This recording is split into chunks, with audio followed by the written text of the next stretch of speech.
आवाज़ की दुनिया के दोस्तों,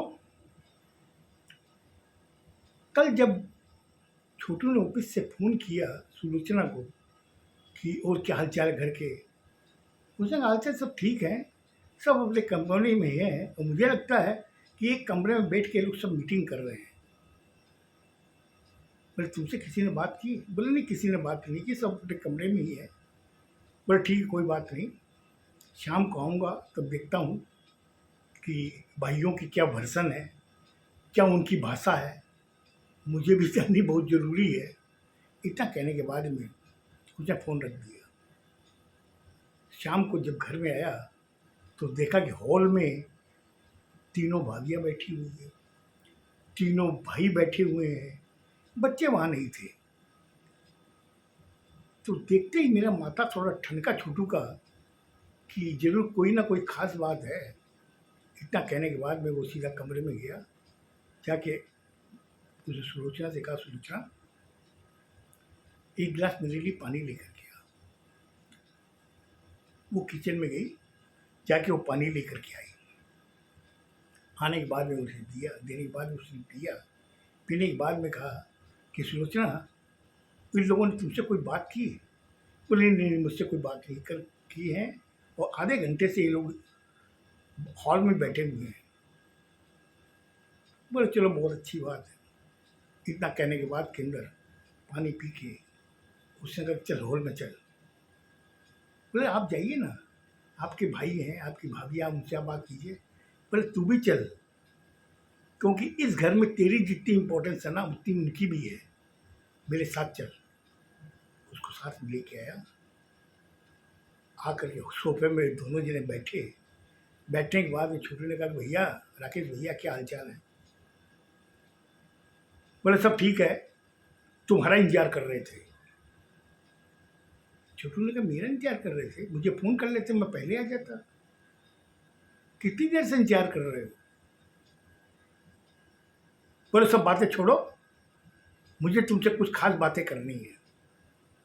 तो उसने राकेश को देखा, फिर उससे छोटे वाले को देखा, फिर उससे छोटे वाले को, और फिर तीनों जो भाभियाँ बैठी थी उनको देखा। देखने के बाद में उसने कहा कि हाँ राकेश भैया बोलो अब क्या बात है?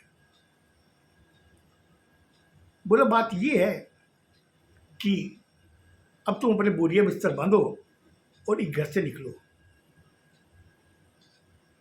बोले क्यों भैया, ऐसी क्या बात हो गई जो मुझे घर से निकलने के लिए बोल रहे हो? नहीं नहीं मैं तुम्हें यहाँ पे एक मिनट के लिए भी बर्दाश्त नहीं कर सकता, इसलिए तुम जाओ यहाँ से। बोला मैं क्यों जाऊँ? बोले क्यों नहीं जाओगे?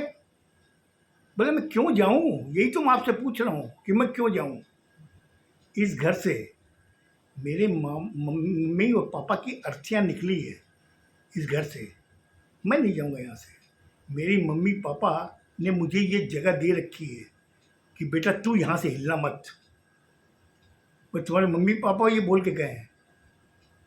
बोले क्या बोले आप? मेरे मम्मी पापा आपके कुछ नहीं लगते? बोले सब बात छोड़ो, तुम मुझे बातों में मत फंसा और तुम अपने बोरिया बिस्तर बांध और यहाँ से निकल। बोला भैया मैं तो नहीं जाऊँगा यहाँ से। बोले तुम नहीं जाओगे क्यों? तब तक तीनों भाइयों ने कहा क्यों नहीं जाओगे, हम तुम्हें धक्के मार के निकाल देंगे। बोले आप चेष्टा करके देख लो, आप अगर घर से निकाल सकते हो तो निकाल लो मुझे। बोले तुम मुझे चैलेंज कर रहे हो?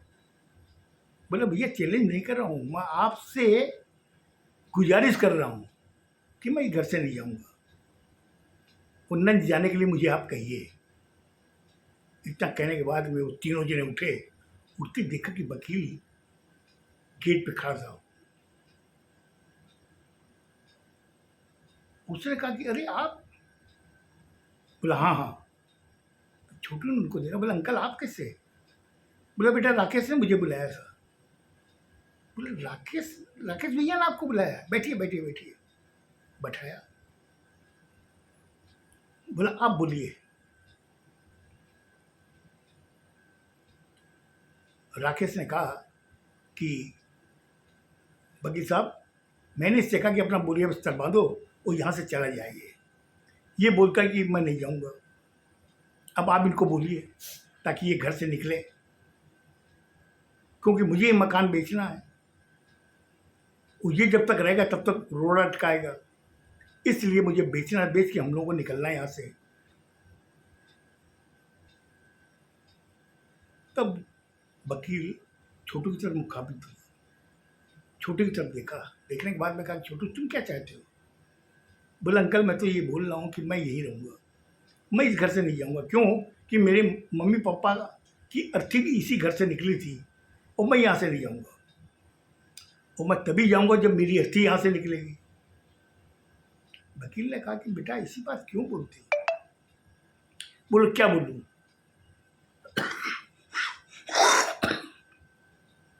ये लोग जिद पकड़ रखे हैं कि तुम मेरा बोरिए बस्तर बांधो, यहाँ से जाओ। जबकि मैं नहीं जाऊँगा। इन्होंने कहा कि हम तुमको धक्के मार के निकाल देंगे। तो बोले तुमने क्या कहा? बोले मैंने कहा कि आप ये भी चेष्टा करके देख लो। मैं तो नहीं जाऊँगा यहाँ से। बोले बेटा मैंने तेरी बात सुन ली, इधर में राकेश की भी मैंने बातें सुन ली है। अब तुम लोग बैठ के सुनो कि वसीयत में क्या लिखा हुआ है। राकेश ने कहा कि मुझे तो मालूम है, मेरे नाम में ये मकान है। बोला तेरे नाम में मकान है, मगर इसके अंदर तुम्हारे पिताजी ने एक चीज और लिखवाई थी। लास्ट के 2 लाइन पढ़ो तुम अच्छी तरीके से। बोले मैं क्या पढ़ूँ? मैंने इसको कम से कम 75 बार पढ़ा है। ऐसी कोई चीज़ नहीं है। इस मकान पे एकाधिकार मेरा है, और मैं इसको जब चाहूँ जब बेच सकता हूँ। वकील ने कहा कि राकेश इतनी तहस में मत आओ, मैं तुम्हें जो कहता हूँ वो सुनो। लास्ट की 2 लाइनें पढ़ो, इस पर क्या लिखा हुआ। बोले अंकल आप जब इतनी एश्योरेंस से बोल रहे हो तो आप ही बता दो क्या लिखा हुआ है। बोले इसमें लास्ट में 2 लाइनें लिखी हुई है कि ये मकान मैं मेरे बड़े बेटे राकेश के नाम में कर रहा हूँ, और जब भी इस मकान का अगर कोई गलत स्टेप लिया जाए, गलत स्टेप का मतलब जानते हो? पूरा सुनो। गलत स्टेप लिया जाए या इस मकान को बेचा जाए तो मेरे जो 4 बेटे हैं उनकी जब तक कि साइन ना हो, उनकी रजामंदी ना हो, तब तक ये मकान नहीं बिक सकता।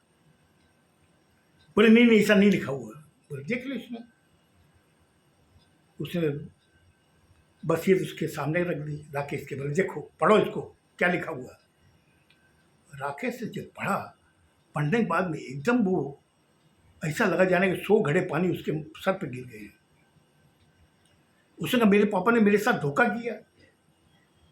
उसने कहा कि धोखा नहीं किया, वो दूरदर्शी थे, वो जानते थे कि मैं जिस लड़के के नाम में कर रहा हूं अगर उसकी नीयत में कहीं खोट आया, उसके लिए उन्होंने ये चीजें लिखी है। बोले हम लोग 3 भाई तो हैं, हम लोग 3 भाई तो चाहते मकान बिके। बोले 3 भाई चाहते मगर इसको फिर पढ़ो, इसमें लिखा है कि मेरे 4 बेटे हैं, और चारों की जब तक रजामंदी न हो ये मकान नहीं बिक सकता। और 3 जने तुम लोग हो, तुम लोग मान रहे हो कि हम लोग मकान बेचेंगे, लेकिन चौथा तैयार नहीं है। ये बोलता कि मैं नहीं बेचूंगा इसको, अभी मकान बिकेगा कैसे? तुरंत उसका जो गुस्सा था एकदम नीचे जमीन पे आ गया राकेश का। राकेश से कहा छोटू मैं तेरा बड़ा भाई हूँ, मैं तुम्हें समझाता हूँ कि इस मकान को बेचेंगे, इसके जो रुपए उठेंगे उसमें तेरा भी हिस्सा होगा। बोला भैया मैंने आपको एक बात क्या कही, मुझे ये मकान नहीं बेचना। ये मकान में आप भी रहो, मैं भी रहूँगा, बहुत अच्छी बात है। अगर आप लोग नहीं रहना चाहते हो आप लोग जा सकते हो, और जैसे आप ताला बंद करके जाओगे अपने कमरों का वैसे ही बंद रहेगा, लेकिन मकान नहीं बिकेगा। ये राकेश के छोटे भाई ने कहा कि क्यों जिद कर रहे हो? जब हम लोग 3 मान रहे हैं कि मकान बेचना है, हम लोग को रुपए की ज़रूरत है, तो तुम क्यों रोड़ा अटका रहे हो? और तुम्हें भी जो रुपए मिलेंगे तुम भी तो खुश होगे। बोले मुझे रुपए से मतलब नहीं है, मुझे मेरे मम्मी पापा की ये निशानी रखनी है, बोलो तुम लोग क्या चाहते हो? बोले हम लोग तो चाहते हैं मकान बेचना। बोला मैंने कह दिया ना, मैं ये मकान नहीं बेचने दूंगा। अब आप देख लो, आपको जो कुछ भी करना है आप करो, लेकिन मकान नहीं बिकेगा ये। वकील ने कहा कि भाई देखो छोटू, ऑफर तो तुमको सही दे रहा कि मकान नहीं बिकेगा, और ये रजामंद भी नहीं है, और ये कह रहा है कि आपको रहना तो आप लोग रहो, नहीं रहना चाहते हो अपने कमरों में आप ताला लगा दो। जैसे ताला लगा के जाओ वैसे ही वो बंद रहेगा, कोई भी उसमें इंटरफेयर नहीं करेगा, कोई घुसेगा नहीं, ताला नहीं तोड़ेगा। तो फिर राकेश तुम्हारी क्या प्रॉब्लम है?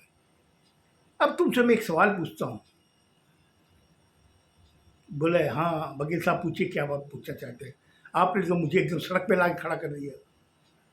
बोले मैंने सड़क पे नहीं लाया हूँ मैं, तेरे पापा ने जो वसीयत बनवाई थी उसमें मुझे कहा था कि लास्ट में ये लाइनें लिखो। जबकि उन्होंने कह रहा था जब आप उसको एकाधिकार दे तो ये लाइन लिखाने की क्या जरूरत है। उन्होंने कहा नहीं लिखो, मुझे किसी भी बेटे पे भरोसा नहीं है, इसलिए लिखना जरूरी है। अब तुम एक चीज बताओ बेटा राकेश, जब तुम्हारे पापा गुजरे तुम्हें खबर दी गई थी? हाँ मेरे पास फोन आया था। जब फोन आया था तुम आए क्यों नहीं उस समय? और तुमसे मैं पूछ रहा हूँ, तू बता तू क्यों नहीं आया? फिर तीसरे वाले से पूछा कि तू क्यों नहीं आया? नहीं नहीं हम लोग तो नहीं आ पाए, हम लोगों का काम था। बेटा माँ बाप की अर्थी घर में पड़ी हुई थी, तो तुम लोग इतना काम था कि तुम लोग एक दिन के लिए भी नहीं आ सके, तो आज तुम उस मकान पर हक जमा रहे हो। ये क्या तरीका है? ये तो समाज कभी भी इस चीज़ को स्वीकार नहीं करेगा। समाज तो तुम्हें धिक्कारेगा तुम लोगों को। और तुम लोग तीन बहुएं जो बैठी हुई हो यहाँ पर, तुम लोग अपने पति परमेश्वर को समझाया नहीं कि माँ बाप की अर्थी पड़ी हुई घर के अंदर इतना क्या जरूरी काम था जो तुम लोग नहीं आ पाए यहाँ पर। आज तुम लोग हंस करके यहाँ बैठी हुई हो, अपने पति का साथ दे रही हो, उस समय साथ क्यों नहीं दिया उनका? इस जगह छोटू कहीं गलत नहीं है। और मैं तुम्हें कहता हूँ राकेश, ये मकान नहीं बिकेगा, क्योंकि ऐसी दलील बनी हुई है। अब तो राकेश का दिमाग गड़बड़। उसने कहा वकील साहब आप जाइए, मैं मुझे जो करना वो कर लेगा, मेरे फैमिली मैटर आप दखल मत दीजिए। बोले दखल मैं नहीं दे रहा हूँ, तुम आके मुझे बताए थे इसलिए मुझे आना पड़ा, और ये दलील मेरी बनाई हुई है इसलिए मैं दखल दे रहा हूँ। छोटू मैं तुम्हें कह रहा हूँ कि बेटा तेरे को कोई भी यहाँ से नहीं निकाल सकता। जितना भी ये लोग जोर लगा ले, ये मकान नहीं बिकेगा और तुम इस घर में ही रहोगे। तो इसके हिसाब से तेरा भी यहाँ पे हिस्सा है। मैं जा रहा हूँ, और छोटू ध्यान रखना, कोई भी चीज़ हो रात को भी मुझे फ़ोन कर लेना, मैं आ जाऊँगा। ये तो वकील खड़ा करेंगे, पैसे फीस देंगे उसको, मैं तेरे लिए फ्री में लड़ूंगा, लेकिन मकान नहीं बिकने दूंगा। इतना कहने के बाद में वहाँ से वकील निकल गया। मुझे लगता है आज मैंने ज़्यादा टाइम ले लिया, काफ़ी सेंसिटिव मैटर था, इससे मुझे विस्तार से बताना पड़ा। आगे की घटना मैं कल बताऊंगा, सुनिएगा। खुश रहो, स्वस्थ रहो। जहाँ तक ख्याल है कल आखिरी एपिसोड होगा।